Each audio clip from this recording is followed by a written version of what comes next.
नमस्कार, मैं त्रिशा पांडे। आप देख रहे हैं फास्ट न्यूज इंडिया। खबर आ रही है यूपी के बदायूं से, जहां अंबेडकर जस्टिस पार्टी के नेतृत्व में ब्लॉक असफपुर एवं इस्लाम नगर की सामुदायिक शौचालय केयरटेकर महिलाओं ने शुरू किया आंदोलन। तहसील बिसौली परिसर में अंबेडकर जस्टिस पार्टी के नेतृत्व में ब्लॉक असफपुर एवं इस्लाम नगर क्षेत्र की सामुदायिक शौचालयों में कार्यरत केयरटेकर महिलाओं ने लंबे समय से बकाया मानदेय का भुगतान न होने के विरोध में अनिश्चितकालीन धरना प्रदर्शन शुरू कर दिया है। महिलाओं ने अपनी विभिन्न मांगों को लेकर दिन रात धरने पर बैठने का ऐलान किया है।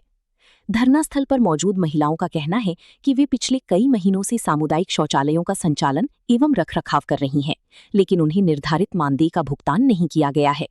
आर्थिक संकट के कारण उनके परिवारों के सामने रोजी रोटी की समस्या खड़ी हो गई है। देखिए बदायूं से शिवोम की रिपोर्ट। नमस्कार, बहुत बहुत स्वागत आपको फास्ट न्यूज इंडिया में। मैं इस वक्त मौजूद हूँ तहसील बिसौली के परिसर में। तहसील बिसौली के परिसर में आप मेरे पीछे देख पा रहे हैं कि सैकड़ों संख्या में महिलाएं उपस्थित हैं यहाँ पर, और ये सुबह से 8 बजे से अभी तक 6 बज चुके हैं, धरना दे रही हैं। इनसे हम पूरी बात करेंगे कि क्या इनका मानदेय किस कारण रुका पड़ा है। सिर्फ इनका एक ही कहना है कि मानदेय दो, मानदेय दो। आइए हम बात करते हैं यहाँ पर, और हमारे साथ जुड़ेंगे, अभी मौजूद हैं यहाँ पर राहुल जी, जो भी अंबेडकर पार्टी के राष्ट्रीय अध्यक्ष हैं। इनसे हम पूरी मुलाकात करेंगे। ये सुबह 8 बजे से लेकर अब तक ये यहाँ पर शाम के 6 बज चुके हैं। क्या प्रशासन ने अभी क्या रिएक्शन लिया है, पूरे हम मामला जानने की कोशिश करेंगे। जी नमस्कार सर। देखिए, मेरा नाम राहुल कुमार है, अंबेडकर जस्टिस पार्टी से राष्ट्रीय अध्यक्ष हूँ। हम लोग सुबह 10 बजे से धरने पे बैठे हुए हैं, और कुछ समय पहले 16 तारीख को हमने यहाँ पे अल्टीमेट दिया था। सीडीओ मैडम के पास भी गया था, डीएम साहब के पास भी गया था, और माननीय मुख्यमंत्री, मंडल आयुक्त, सभी के लिए लेटर दिया गया था, मगर उसमें अभी तक कोई सुनवाई नहीं की। इसलिए हम लोगों ने धरना दिया है, और धरने को मांग को लेकर सुबह से हम यहाँ पे बैठे हैं, तो कोई भी अधिकारी अभी तक आके बैठ के ये भी नहीं पूछ के गया आपकी समस्या क्या है। नायब तहसीलदार साहब आए थे, वो भी बुलवाए गए थे, तब आए थे, उन्होंने कागज ले लिए। कागज लेने के बाद वो कह रहे मांगे पूरी होंगी, तो मुझे नहीं लगता कि उनके माध्यम से मांगे पूरी होंगी, क्योंकि मांगे पूरी होने वाली होती तो पूर्व में भी हमने 16 तारीख को उनको ही कागज दिया था। जब पूरी नहीं हुई तो अब क्या पूरी होंगी। हमारी बहन पिंकी है बीना नगला से, उनके बड़ा परेशान किया जा रहा है। समुदाय शौचालय पे 72,000 रुपये समूह के खाते में पड़ा। जब से पैसा पड़ा है तब से उनके हाथ से चाबी भी छीन ली गई है, और लगातार उन्हें परेशान किया जा रहा है कि आपको नौकरी से निकाल दिया गया। तो मैं उन अधिकारी से पूछना चाहूँगा, जब किसी भी कर्मचारी को या किसी भी संस्था में कोई नौकर होता है, तो उसे निकालने से पहले उसके लिए कोई ना कोई नोटिस वगैरह, कोई भी जवाब बना के भेजा जाता है। उसको कोई भी नहीं दिया। आपने कितने कार्रवाई की, कितने अधिकारियों से संबंधित कागज बनवाए, तो ऐसा कुछ नहीं करा, तो आप किसी महिला को क्यों निकाल सकते हो। तो कहीं ना कहीं आप लोगों ने पैसा लिया होगा, नहीं तो ऐसे नहीं कर सकते। आप किसी भी महिला को नौकरी से निकाल सकते हो। तो ये बेचारी पिंकी की मैंने वीडियो देखी थी, उसमें कहा था स्पष्ट उन्होंने कि अगर मेरी मान सम्मान पे ठेस आएगी और मेरे परिवार की भूखपन में सहना पड़ने का, तो कहीं ना कहीं हम लोगों को आत्महत्या करनी पड़ेगी। इसलिए मैं धरने पे बैठा हूँ। आप देख पा रहे हैं कि महिला है, कैमरा पर्सन जरा कहूंगा कि सभी के हाथ में बैनर है कि पिंकी श्रीवास्तव, सोनी वाल्मीकि, प्रीति को न्याय दो, धमकी देना बंद करो, क्योंकि इनको धमकी भी मिल रही है इनके संबंधित अधिकारियों से, और मेंटेनेंस का जो मेंटेनेंस है उसका पैसा दिलवाओ, हमारा मानदेय ग्राम निधि से ही जारी किया जाए, परंतु उसका भुगतान सीधे हमारे व्यक्तिगत पर्सनल बैंक खाते में दिया जाए, ट्रांसफर किया जाए, और मानदेय दो, इनका ये नारा है यहाँ पर। और तमाम देख पा रहे हैं कि हम कुछ महिलाओं से यहाँ बात करेंगे। सारी मुझसे पैसे नहीं मिल रहा है। 81,000 रुपए मेरा। कौन से गांव में आप तैनात हैं? सिरसावा। जी बताइए। समूह के खाते में मेरा 81,000 रुपए पड़ा है। समूह वालों से मानदेय अभी तक लिखा नहीं रहे। अच्छा, आपका मानदेय कब से नहीं पड़ा है?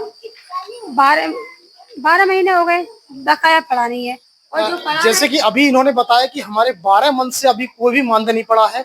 यदि हम कहीं भी काम करते हैं तो पैसे के लिए काम करते हैं, और ये एक छोटी कर्मचारी शौचालय केयरटेकर माने जाते हैं, जो कि गांव में एक शौचालय साफ करते हैं। हम लोग शौचालय साफ सबसे एक ऐसा काम होता है कि अधिकतर लोग नहीं कर पाते हैं, वो ये लोग काम कर रहे हैं। इनको समझना चाहिए, इनके संबंधित अधिकारियों को, कि इनका वेतन अभी तक क्यों नहीं पड़ पाया। 12-12 महीने से ये लोग किस तरीके से अपने बच्चों को पालन पोषण करते होंगे, जरा आप समझ सकते हैं। मैं इनसे वो बात करूंगा। जी, आपके पास बच्चे हैं, फैमिली है?